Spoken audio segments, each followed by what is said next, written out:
I'm Naima.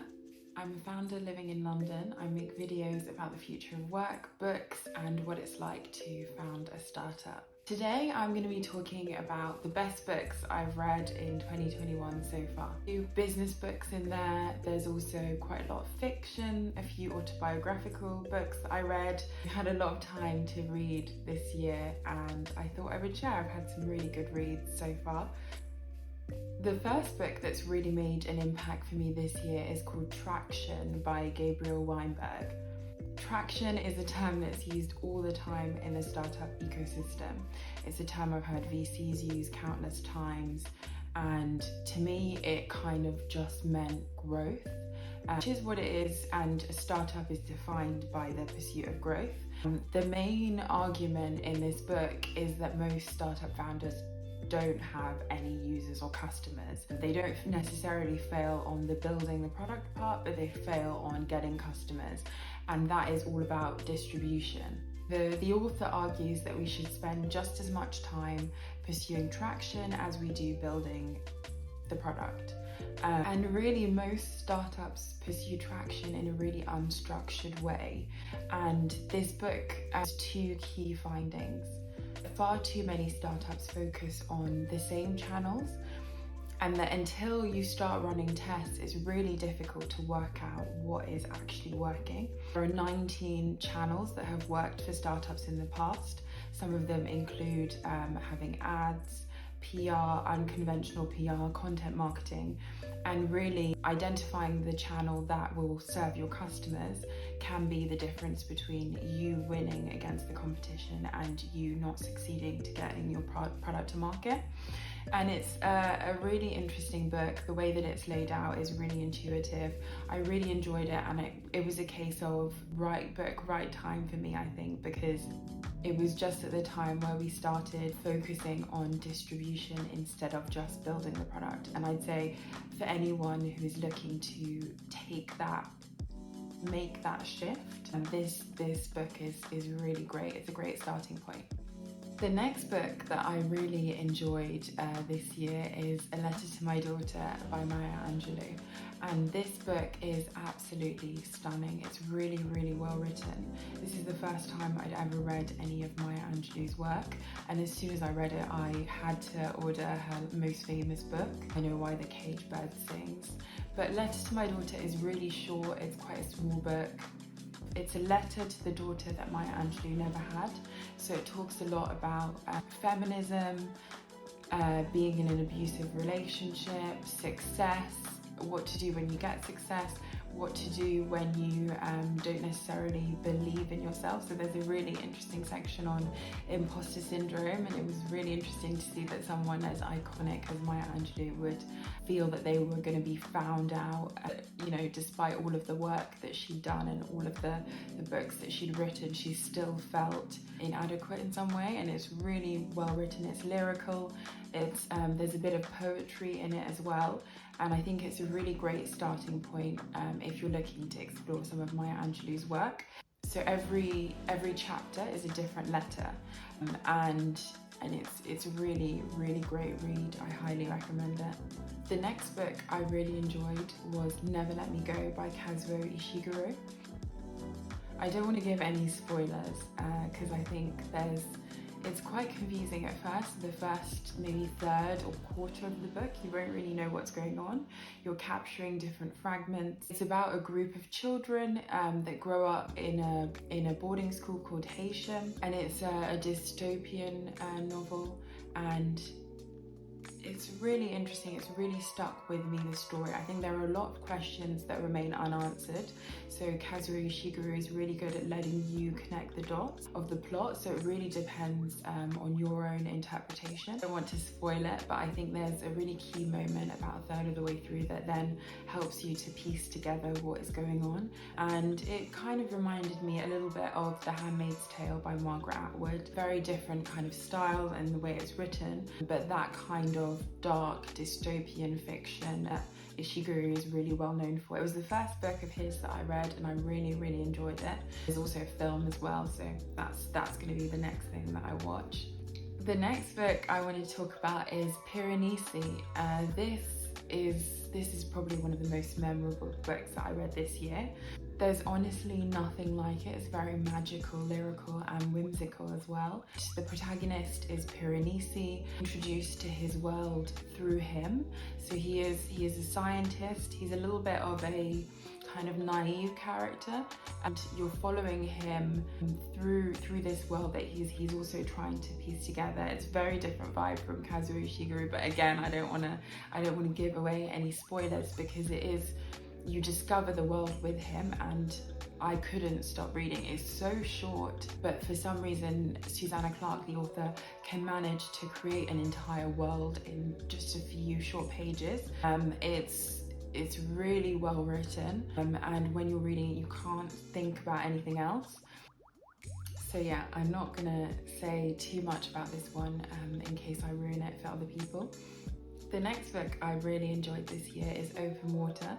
I came across Open Water because a really good friend of mine tweeted about it. I think she got an early advance copy, and it made me realise how much I love stories that are set in London. So this Water is set in South London, kind of Brixton, Peckham area. It is a love story, a love story that's rooted in a really strong foundation of friendship. And it's about what to do once you do find love and you find a really strong connection with someone, and all of the challenges that comes with being open and vulnerable. It's a lot about racial identity, challenges that come with being a black couple in London. It really communicates well how love can catch you by surprise, and the difficulties in navigating love and vulnerability. It's really, really well written. It's a debut novel by Caleb Adzuma, and I'm really interested to see what he's going to write next. There's a big focus on music, which I thought was great, and I actually found a Spotify playlist, which I'll link below, which a fan of the book created, because the music in it is just so great. And yeah, I highly recommend this if you're looking for a really strong debut. I gave it 5 out of 5 on Goodreads and loved it. Next book that I really enjoyed this year is called The 7 Husbands of Evelyn Hugo. This is quite a different vibe to the other books. It was really fun. I think if you're looking for a book that is entertaining, fun, quite light in terms of subject matter, and also really gripping, because I think finding that when a book that makes you feel like you're on the adventure as well. I read it in just a couple of days. I just couldn't stop reading. You picture an old school Hollywood starlet deciding to work with a journalist to write a tell-all memoir. So she's been married 7 times.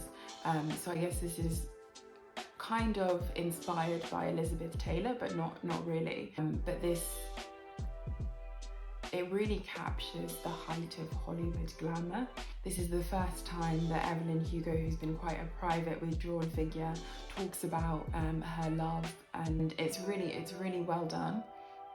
So the format is really interesting. Jenkins Reid, the author, takes you through the interview basically between the journalist and the starlet, and so it's an interview format, so as if you were reading a magazine. So it splits between different time periods, sometimes in the present day, and then other times it's Evelyn recounting her life. And it was really good. The only reason why I wouldn't give it 5 stars is because I guessed the twist, and it really annoyed me because I wish I hadn't been able to. Really fun, and I think we could all use some more light reads at the moment.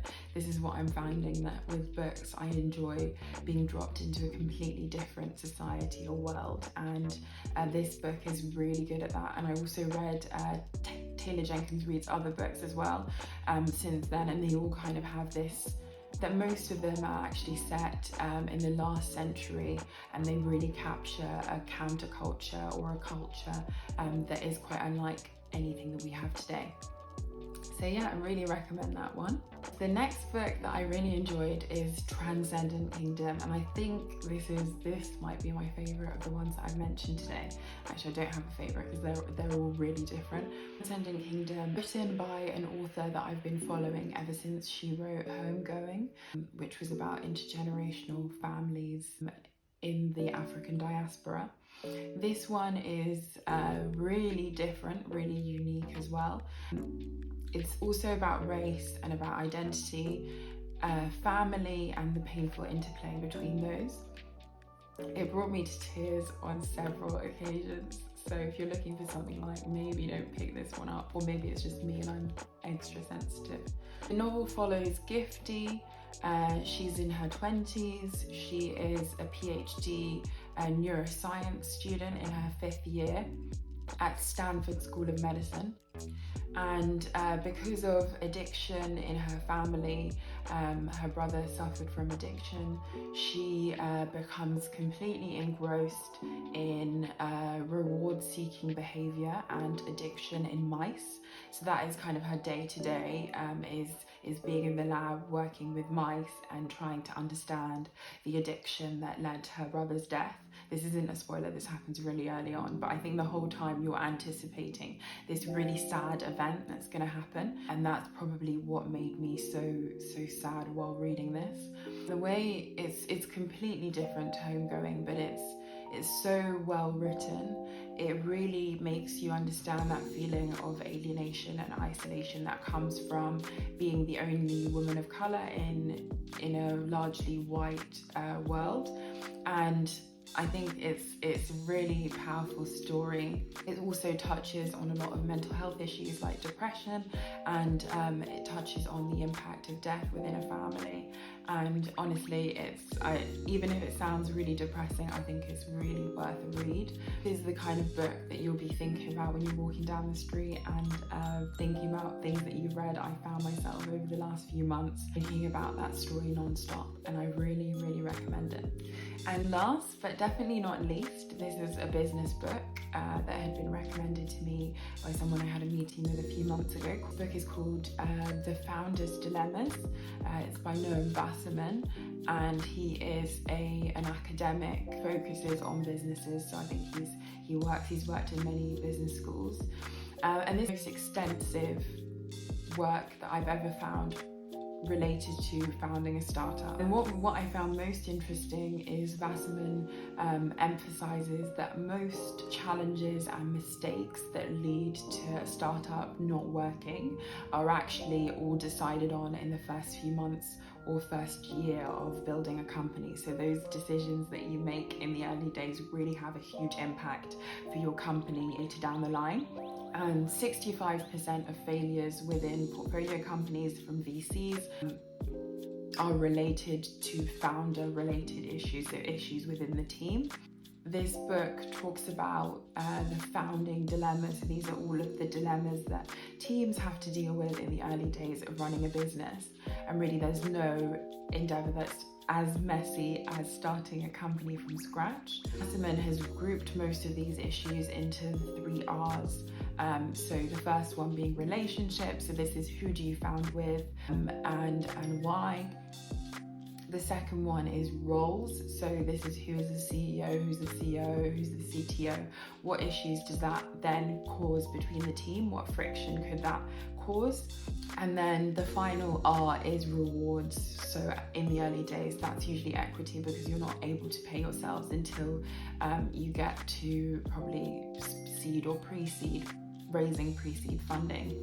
What I found really interesting and something that's at the heart of this book is how important the founder motivations are. So this is like the reason why you've decided to build this business in the first place. Wasserman describes that there are 2 main motivations for building a company. The first one is building wealth, and the second one is driving and controlling your startup, so this seeking of control. And what's really interesting is that these 2 things are diametrically opposed to each other.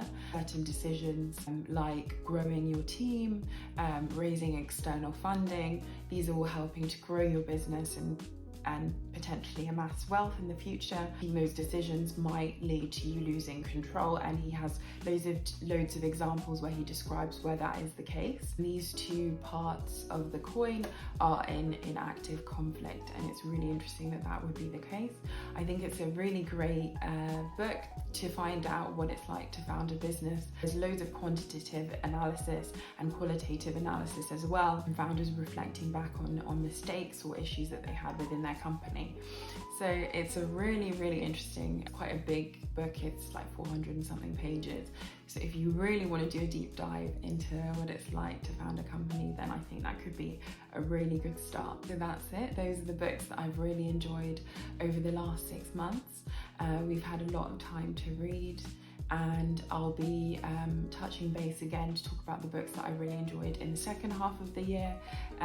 Please leave a comment below or like if you enjoyed this video. Thanks for watching.